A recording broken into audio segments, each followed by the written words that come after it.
my loves, Gemini. Thank you so much for always staying here with me in the channel, guys. Before we start your reading, guys, let me just tell you na this is not for everybody, so just pick up only the messages you think are for you.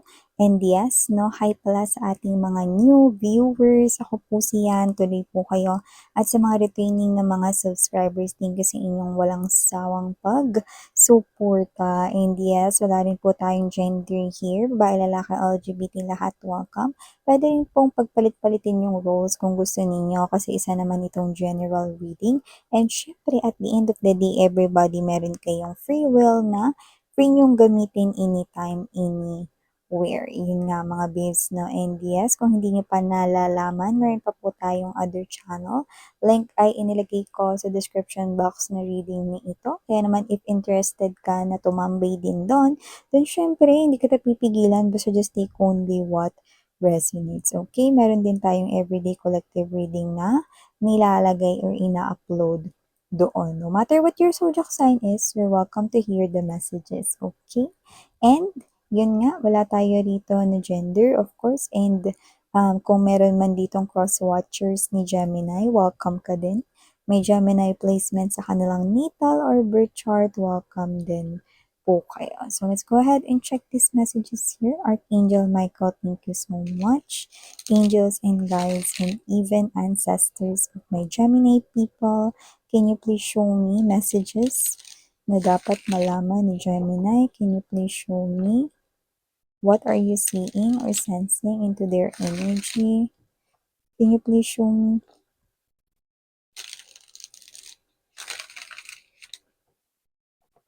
Gemini. What does Gemini needs to know?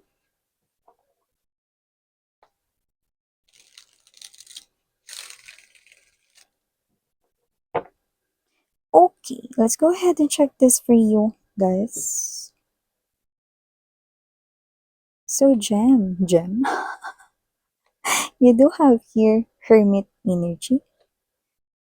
We also have here the Eight of Coins or the Eight of Pentacles for you guys. Present din po ang King of Swords energy. Tower is already here as well. The Star card. Okay, you've got already three major arcanas here. Queen of Swords. Wow, we have here the King and the Queen of Swords. Bottom of the deck, we have the Knight of Pentacles, Page of Wands. Wow, a lot of people, ay nandito. And we have here the Six of Cups, and we're getting permission to look at the next one. 10 of Coins energy.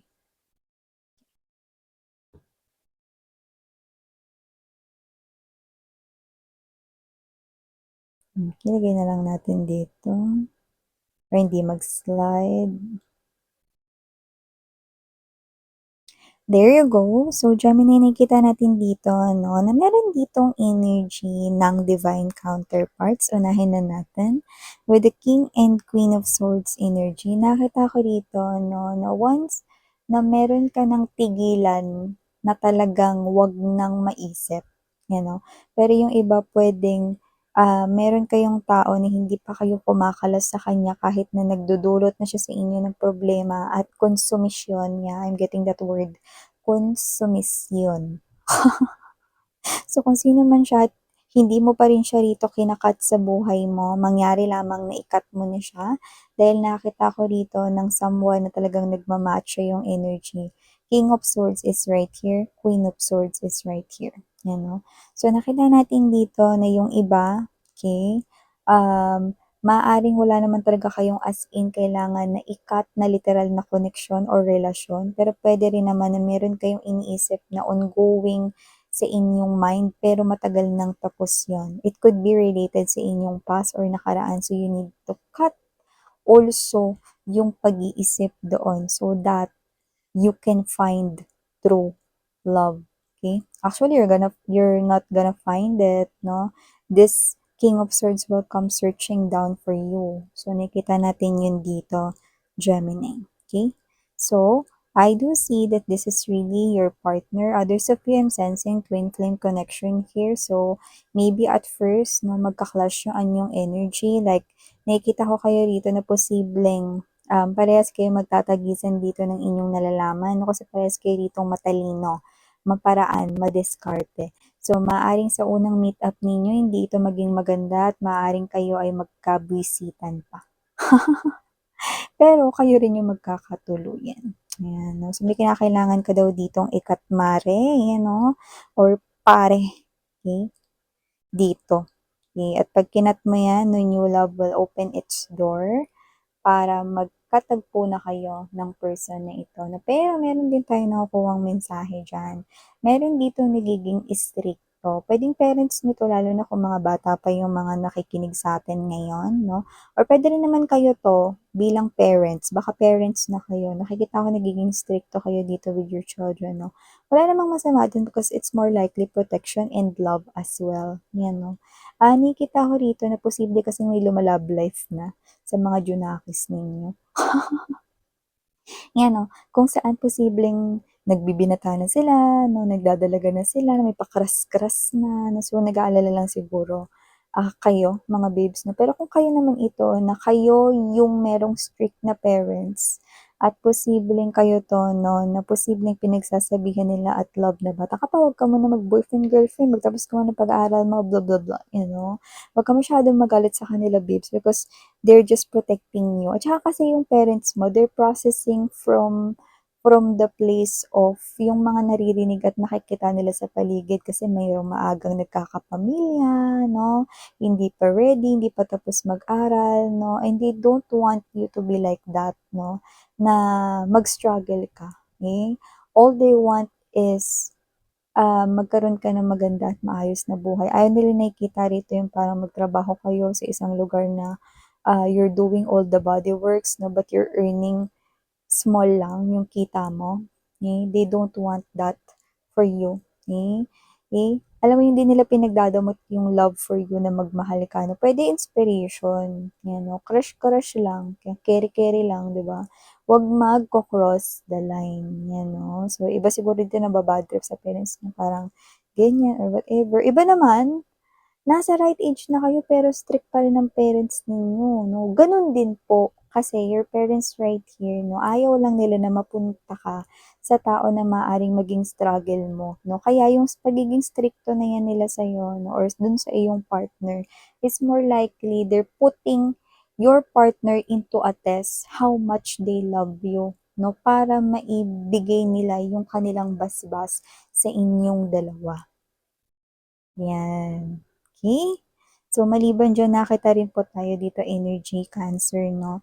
Na meron, ito yung susunod kong babanggitin. Hindi talaga to mag-resonate sa lahat, Pero meron talaga ditong pinaka-mensahe for my LGBTQs out there. Nakikita ko rito na posibleng yung partner mo na yan, okay, is ito ulitin ko lang talaga, hindi talaga to para sa lahat, Yung partner mo na yan, appearing so sweet, okay naman siya sa pakikitungo niya sa'yo, but that person is talking with someone else. Okay? And don't get me wrong, that person here is someone who sleeps with with other person here. But this is you. You do not know about it. But you have that kind of feeling na parang meron siyang ginagawang mali. But every time this person here is showing you affection, wala talagang bahid na kahit na ano, sweet pa rin siya sa'yo, everything. Ganun pa rin ginagawa niya rito, no? Pero yung pakiramdam mo parang may iba. Then, listen to your intuition. Yan na. Ulitin ko lang, it could be a warning sign for my LGBTQs out there. Okay. Basta just take only what resonates. Di ko sinabing lahat ng LGBTQs na nakikinig na Gemini reading at cross-watchers ninyo, ito na yun ha. Just take how this resonates, no? Few of you lang, guys. Okay? Few. So, maliban dyan, nakita rin tayo dito ng energy kung saan meron ka ditong pagkakataon na i-showcase ang iyo ritong talent, no? So, meron dito mga babes na opportunity kung saan meron ka ritong parang sasalihan, no? At magwawagi kayo ng first place. Yan, no? Pera man yung premyo dyan or recognition trophy, whatever the case may be, it's an achievement for you. Kasi yung talent mo na yan, finally, no, na pakita mo na rin sa ibang tao, no, na show mo na rin. And at the same time, this is you, parang nabit mo yung sarili mo, no, kasi parang you want to see kung kaya mo rin ba na makipagkompetensya sa iba, no? How far can you go? At nakikita ko dito that because of this talent, pwede kasing creative kayo in any way, shape, or form.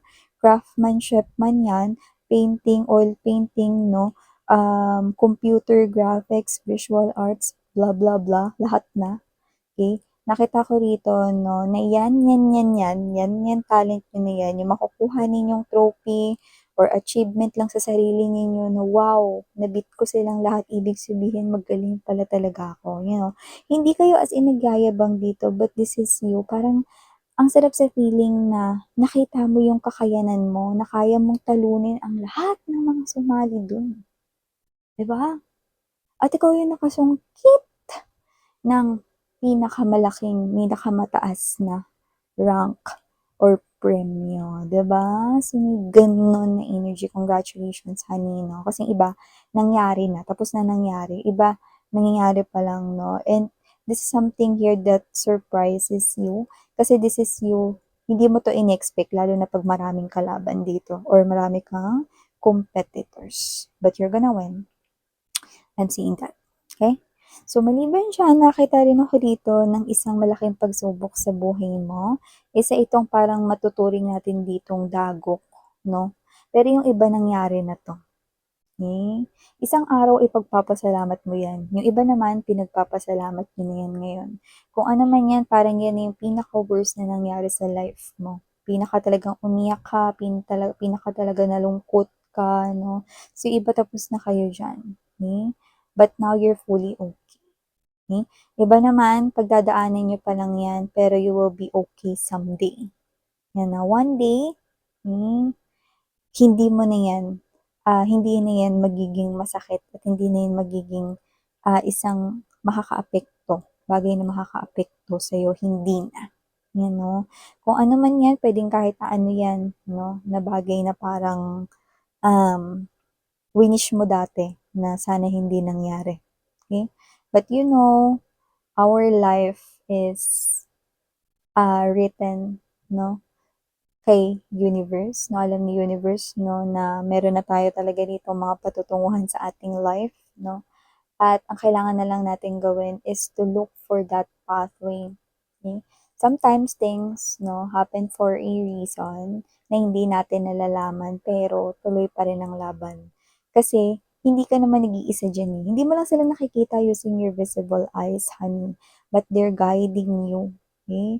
They're removing things. They're cleansing your life, no, because they want you to see the right way. Di ba minsan pag ang daming mga nakakalat na, parang ganito lang yun, ang daming nakakalat sa mesa, may hinahanap ka, tapos ang liit pa ng bagay na hinahanap mo. Di ba, kumakain ka pa ron ng oras, no? Saan na ba yun? Asan na ba? Di ba? Pero kapag ka na ayos na declutter na, no, makikita mo na, ay, yung pala, ba yun? Sana pala, niligpit ko muna. See, ganun din yun. Universe is taking away something from us for us to be redirected to our pathways, no? 11-11. Okay, I just saw 11-11. So you could be seeing 11-11. That's very good sign because you're on the right track, Gemini. Okay? So, nakikita natin dito, no, na meron ditong magandang bagay na naghihintay sa'yo. At yung iba nakikita nyo na ngayon, kaya pala natanggal sa buhay ko yun kasi ganito pala. Kaya pala nawala yung trabaho na yun sa akin kasi ganito pala. Kaya pala ganun yung, yan. Diba? So, maliban dyan, nakita rin ako dito, no, Gemini, na mukhang meron ditong energy na ito mas younger siya sa inyo, no, sa nakikita ko dito. At kung sino man tong person na to, no, posibleng, para naman to sa iba naman nating mga Gemini people. Meron ditong lumalabas na new love kayo, guys, na iba naman to na message, no, new love din, pero iba naman na message, no, para naman sa iba nating mga Gemini people. So, nakita natin dito, no, that this person right here is someone na maganda yung kanyang kaperahan. Successful siya dito. No? Mas bata siya sa inyo sa edad. Bata ba yung age dito? Pero yun yung pinaka nakikita ko. So, kung sino man siya, no, nakikita ko dito that this person right here, magugulat ka kasi this person is holding a very high reputation. You know? So, pwedeng malaki siyang tao, pero mas bata siya sa'yo. And I'm seeing that this person right here is not born sa silver spoon kind of thing. Okay? Kung ano man 'to success niya rito, pinaghirapan niya 'yan. Kasi meron siya ritong lumalabas na naging motto na parang nung bata pa siya, gusto niya na 'pag tumungtong siya ng parang 20s, meron na siyang na-save na millions. Parang, "I wanna be a billionaire so freaking bad," Pero gusto niya na mangyari 'yun 'pag siya ay age 21, mga gano'n, nasa 20s. Gusto niya magkaroon ng millions, 'no, 'pag nag-20s na siya. So, itong tao na 'to 'no, tingin ko nag-work really hard siya. This person here did studied, nagtapos siya rito ng pag-aaral, and this person right here na nag-aaral siya rito, alam mo yung nung nag-aaral pa lang siya, like, I'm seeing, let's say, elementary, nag-iipon na siya rito, nagsa-start na siyang mag-ipon. Others, they're making ipon sa kanilang bank. Others, they're asking their parents no to get them yung card, no? May mga kids na, alam mo yun, pwede yung card. Alam mo, mas bata to sa'yo rito, mga babes, no? Pero nakikita ko magiging head over heels siya sa'yo. Yan.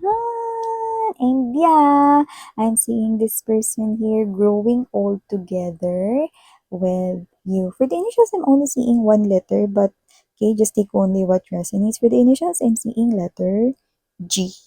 Yan. Okay. So, yan muna mga babes na. Thank you so much. Sarang Heya Love in Light. Annyeong.